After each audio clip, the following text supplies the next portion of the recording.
Paz, Senhor, bros! Tudo bom com vocês? Antes que vocês venham falar, eu sei de todas as mudanças que nós tivemos neste caso, e eu nunca estive tão feliz por ter que reformular um roteiro como eu estive para reformular esse. Mas fiquem tranquilos que eu vou falar de todas as informações atualizadas certinho, calma que não vai ter coisa antiga, relaxa, tá bom? Mesmo com as notícias boas que a gente teve nos últimos dias, nós precisamos conversar sobre a Bolívia. Se você por acaso estava dentro de uma caverna durante essas últimas semanas e não faz ideia do que eu tô falando, eu vou contar bem por cima o que estava acontecendo na Bolívia. O presidente Evo Morales, nas últimas semanas, colocou para aprovação um novo Código Penal da Bolívia. Só que esse código tinha uma cláusula lá, um artigo, que criminalizaria a evangelização com uma pena de 7 a 12 anos de prisão. E o artigo em questão era o artigo 88. E esse código acabou dando um burburinho muito grande porque não condiz com a realidade da Bolívia. 78% dos bolivianos são católicos e 19% são protestantes, e esse número aumenta todos os dias. E a Constituição da Bolívia assegura a liberdade religiosa. Muita gente pode pensar, não, isso aqui é Estado laico, tem que abolir as religiões mesmo. Só que, meu amigo, peraí, Estado laico não é isso. Significa que nenhuma religião vai intervir ou comandar o Estado. Mas o Estado laico assegura a liberdade religiosa. Ou seja, você pode escolher o que você quiser para seguir como crença. Se você quer ser católico, você pode. Se você quer ser evangélico, você pode. Se você quer ser budista, você pode. Se você quer ser umbandista, você pode. Você é livre e o Estado te assegura disso. E esse era um ponto que a Constituição boliviana defendia. E é muito de conflito para esse novo Código Penal, e foi uma das causas de ter feito esse burburinho todo que fez. Mas não pense que esse código ia prejudicar apenas a religião. A imprensa também estaria muito ameaçada. Eles não teriam tanta liberdade para noticiar as coisas. Tava começando a querer virar ditadura, né? Num português bem claro. Só que aí o que aconteceu? Nós soubemos dessa notícia, a Igreja Mundial soube dessa notícia, a Igreja na Bolívia se manifestou, a Igreja brasileira e a Igreja em outros países se manifestou em oração e tudo mais. E aí eu soube, acho que no sábado ou na sexta-feira passada, que o Evo Morales ia adiar a aprovação desse código, que ele ia deixar um espaço mais aberto para as pessoas discutirem se era bom ou não. Quando eu vi essa notícia, eu já vi que era algo muito bom, que ele já estava um pouco mais aberto para que as pessoas discutissem e para que talvez esse código fosse banido de vez. E aí, mais ou menos no domingo passado, a gente teve a notícia de verdade de que o Evo revogou esse Código Penal. O argumento dele era de que ele não queria que esse Código Penal fosse uma arma nas mãos do pessoal da direita contra o Estado. Ou seja, em outras palavras, ele percebeu que fez besteira e que ia ter consequências pro governo dele e que ia dar um ruim muito grande. Então ele revogou, voltou atrás e o Código Penal não vai ser colocado em prática. Isso é uma coisa muito boa, porque implicitamente o Estado não ia só proibir as igrejas de fazerem evangelismo, mas isso ia começar a fazer o Estado se intrometer na igreja, nos cultos. E aí isso poderia começar a virar uma perseguição religiosa. Só que isso começa a fazer a gente repensar algumas coisas. O ponto número 1 é que eu acho que nunca a igreja brasileira teve um país tão próximo com o perigo de perseguição religiosa. Tô falando bem aqui, América do Sul, os vizinhos mesmo. E isso acaba gerando um medo. Isso acaba gerando um desconforto. Só que é uma coisa que a gente precisa começar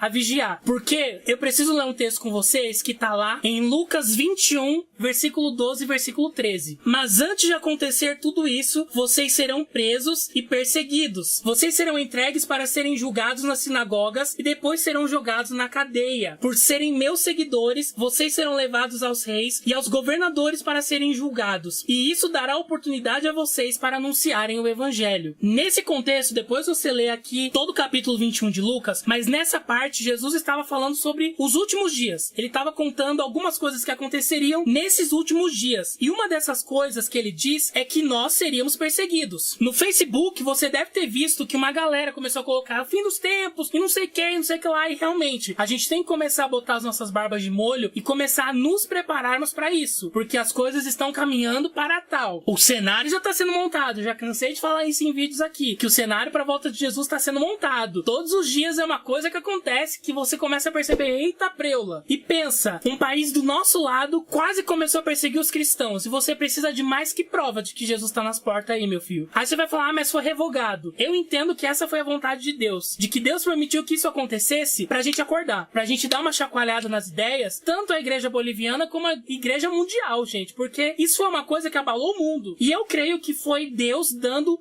aquele chacoalha, aquele sacode leão pra gente acordar. Porque nós precisamos estar prontos para esses dias. Porque nós seremos perseguidos, mas essas perseguições serão oportunidade de pregarmos o evangelho. É só você ver a história dos apóstolos. Todas as vezes que eles estavam presos, que eles estavam fugindo, eles aproveitavam essas oportunidades para pregar para pessoas completamente improváveis. Essa perseguição vai gerar essas coisas. Da pregação do evangelho para pessoas completamente improváveis. De que vão ver nas nossas vidas que, independente de tudo tá dando errado ao redor, mesmo assim nós continuamos firmes. Porque a gente sabe que o nosso Redentor vive e por fim ele vai se levantar sobre a terra. Ponto. E essa situação foi muito boa porque mostrou como a igreja ainda tem um pouquinho de compaixão. A gente não tem o tanto de compaixão que a gente precisava ter, mas um pouquinho a gente percebeu que a gente tem. Porque a gente se compadeceu dos nossos irmãos da Bolívia. A igreja como um todo se compadeceu desses pastores, desses líderes, desses irmãos que estavam ali com a sua liberdade em xeque, podendo perder a qualquer momento. E porque as coisas foram mudadas, não quer dizer que a gente tem que parar de orar. A gente tem que continuar orando e clamando pelos nossos vizinhos e também pela nossa terra. Meu povo, esse ano é ano de eleição. Vocês sabem mais do que qualquer pessoa, vocês que moram aqui. E até vocês que não moram aqui, vocês sabem como o negócio tá feio. As eleições estão chegando e aí a gente vai esperar pra orar pelo Brasil lá pra depois de julho, porque as eleições são em outubro. Meu irmão, agora que a gente viu o que aconteceu com a Bolívia e a gente já deu aquela acordada, a gente ainda não tá desperto de verdade, mas a gente deu aquela acordada desse sono, a gente tá meio sonâmbulo, mas já estamos meio acordado. Vamos começar a clamar pelo Brasil nesse tempo. Vamos continuar orando pela igreja na Bolívia, vamos continuar orando para que Deus dê força para os nossos irmãos lá, e não só para esses irmãos da Bolívia, mas para os nossos irmãos que são perseguidos ao redor do mundo inteiro, para que Deus dê força para eles, para que Deus mostre cada vez mais o amor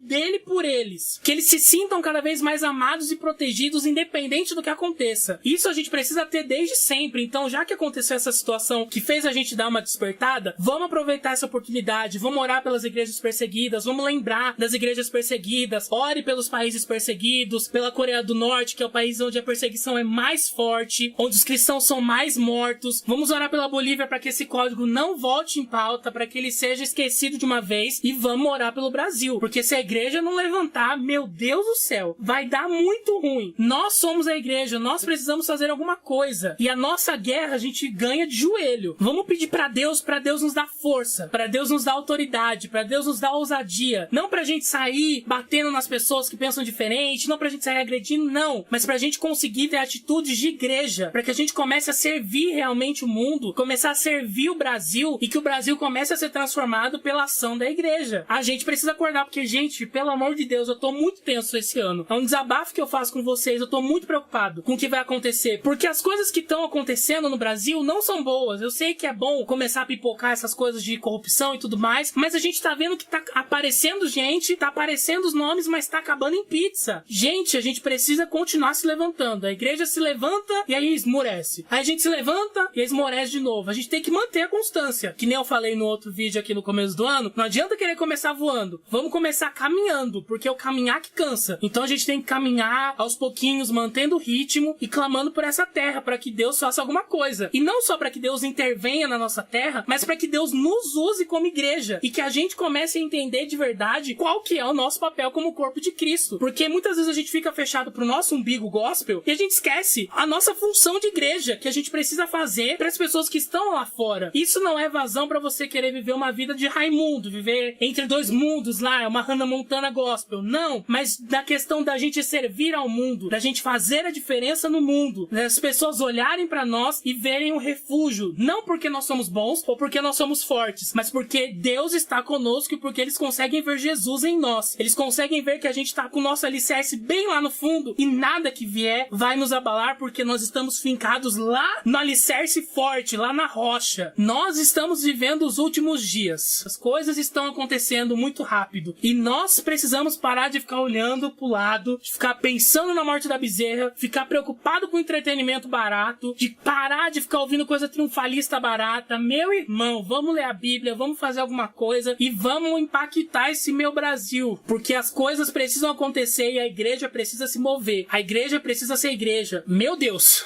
Eu espero que você tenha acordado junto comigo depois dessa situação toda. E do mesmo jeito que Deus ouviu a nossa oração nessa questão da Bolívia, Deus ouve a nossa oração. Se a gente clamar, se a gente se arrepender dos nossos pecados, Deus ouve as nossas orações e Deus pode interferir, Deus pode nos mudar. A começar em mim, a começar em você. Para que nós sejamos essa mudança que o Brasil precisa. Para que nós sejamos a mudança do jeitinho brasileiro. Para que nós sejamos a mudança dessa coisa que já tá arraigada no brasileiro, de trapaça, de tanta coisa ruim que aconteceu desde o começo da nossa história, que o brasileiro foi empurrando isso, que nós sejamos essa mudança, que nós sejamos essa geração que vai falar, aqui não, violão, esse lugar aqui pertence a um Senhor e é nele que nós confiamos, ele é a nossa força, a nossa fortaleza e nós estamos de pé porque ele está conosco. Amém? Esse era o recado que eu tinha pra dar pra vocês hoje. Se você gostou, não esquece, já deixa o seu like aqui embaixo. Se você tá vendo esse vídeo pela primeira vez aqui no canal, ou você já tá vendo vários vídeos, mas ainda não veio fazer parte da nossa família, não se inscreveu, se inscreve aqui embaixo e comenta alguma coisa que você pensou, que você refletiu vendo esse vídeo ou sabendo de toda essa história que aconteceu com a Bolívia e compartilha nas suas redes sociais essa mensagem. Eu peço muito para que vocês façam isso, que é uma mensagem que a gente precisa espalhar mesmo. Amanhã, 6h30, tem um vídeo especial meu para vocês, pelo meu aniversário, e eu vejo vocês amanhã. Deus abençoe. Beijo grande. Tchau.